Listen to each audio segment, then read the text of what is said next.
I figured now would be as good a time as any to talk about Slaanesh, as I'm not monetized yet, so we can talk about all the sex, drugs, and rock and roll we want here.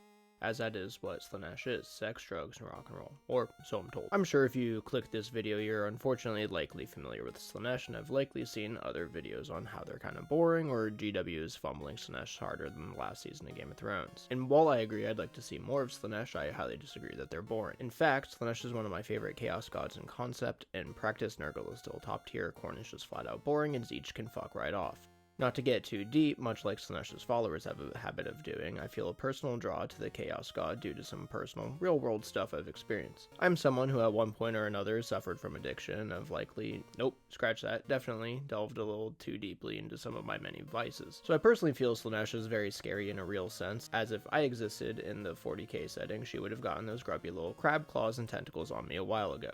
Not that I'm complaining about that, wink wink. But every time I read about Slaanesh, it sort of makes me reflect on myself and realize how far gone I really was, and goddamn, that's scary. I read Warhammer lore to hear about big guys with guns and not to self-reflect and have an existential crisis. The laws surrounding Slaanesh are what I find interesting. The evils of excess, as I think that is the most relevant evil in our real actual world, and I think most people can likely relate to it more than they know. Excess consumption of food, media, wealth, commodities, and little plastic guys with guns. As much as we hate to admit it, we have all at one point or another liked something a little bit too much. Now, Slaanesh just takes it to the extreme and is able to worm their way into anyone, no pun intended, that enjoys anything or desires anything beyond what is deemed normal, quotation marks. Imagine you sit down after a long day at work, pick up your brush, and finally finish that beautiful model you've been working on. And even though you have another 250 minis sitting in your backlog, you decide to head to good old James Workshop's website to see what else is being released. While you scroll, you hear a voice in the back of your head just telling you to buy one. No, wait, all of them.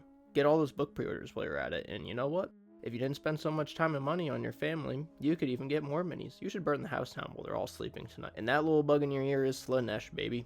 This is how I imagine the average experience for just about anyone in the 40k setting with any form of a hobby and or enjoyment in a universe where enjoyment or fun is a pretty obscure concept, that if you find something you like, you now get to worry about being an addict who will end anyone in order to expand their Funko Pop collection. All because a giant woman with a crab claw told you it would be a good idea. Anyone in the Imperium is highly susceptible to this, especially the higher-ups in the Imperium. They usually appreciate art, music, food, or drink, and a seething hatred for any race other than themselves. And Slaanesh is a threat to all of them. And this is why I feel Slaanesh is underutilized, as they haven't actually accomplished much in the lore aside from eliminating 99% of the Eldari race in the span of a second.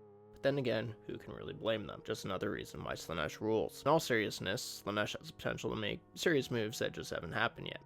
Here's hoping the release and return of Fulgrim brings about some properly Slaanesh-y events to the setting. I think one of the biggest potential victims of Slaanesh's influence would be Inquisitors of the Imperium, as Inquisitors are known to typically die in their field, or live long enough to eventually become heretical and start practicing chaos. I was gonna say live long enough to see themselves become the villain, but Inquisitors are already morally questionable at best. The Eisenhorn novels show this fairly well. Throughout the novels, we see Eisenhorn grow older and starts bending the rules a bit. He becomes fairly radical by the third novel, and no, he's not doing kickflips, but instead justifies chaos to fight chaos. But it's not even Eisenhorn that I really want to talk about, but a pretty small bit character in the books named Pontius Glaw. Pontius Glaw was a devout follower of Slaanesh and a thorn in the Imperium's side for a while. Prior to his corruption, he was a crime boss and loved gambling, the arts, and general debauchery. In short, man knew how to have a good time. As he got older, though, he started indulging in these things a little more, and while many that knew him claim he was already lost to chaos at this point, he states he became fully corrupted the moment he received a chaos-corrupted item, and it gave him a revelation. The Imperium sucks, and there's more to the universe outside of what a dead guy on a throne wants him to think.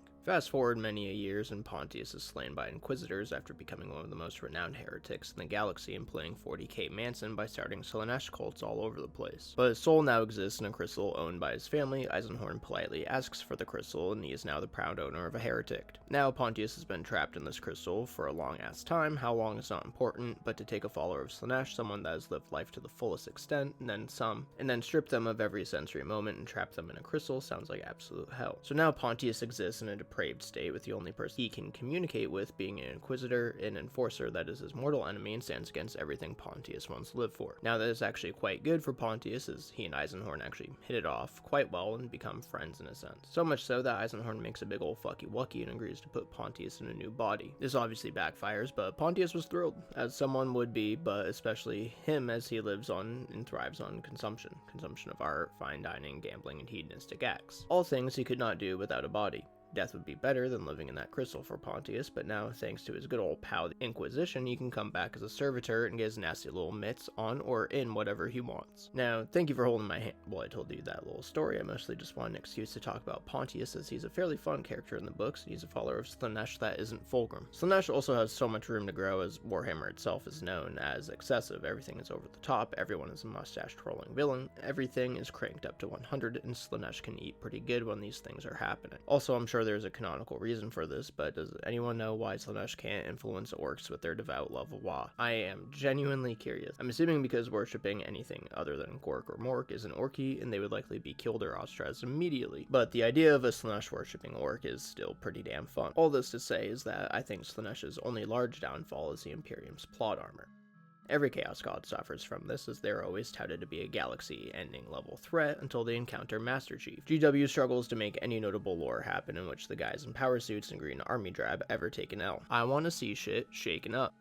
I love the Imperium, but I also love all the other factions. Thankfully, with the success of Robot Brokeback Mountain, we're finally starting to see new ideas. Enough of a rant about GW's inability to change their setting unless it means rebooting the whole fucking thing. Alright, now I'm done. To summarize, Slaanesh is cool. If you think otherwise, you're either a stick in the mud or your favorite position is missionary with the lights off and your shirt on. The only thing Slaanesh is a victim of, like all things in 40k that get flack at one point or another, is poor writing or underutilization. But this is essentially a plea for GW to please do something cool and fun with Slaanesh. I am begging you. The pieces are literally just sitting there, all you have to do is pay a writer to put them together. Please don't fumble Fulgrim, the new model looks fucking rad. Yes, kickflip rad. The train's moving, please for the love of God do not derail it. Also, if you made it this far, a word. Thank you for watching, and I apologize for the shorter videos. I haven't had a ton of time to write stuff and edit, do some life stuff, and also I'm just trying to get through my mini backlog. I've been doing a lot of painting. So I apologize if video uploads are slower than usual. Also, let me know what you want to see me talk about next. I've been ripping through Gaunt's Ghost, and I'm quite the fan, but I'm also pretty damn tired of talking about the Imperium. Anyways, if you like the video, feel free to interact with it in some way, or don't. I can't really tell you what to do, but just remember, I love you, and so does Slaanesh.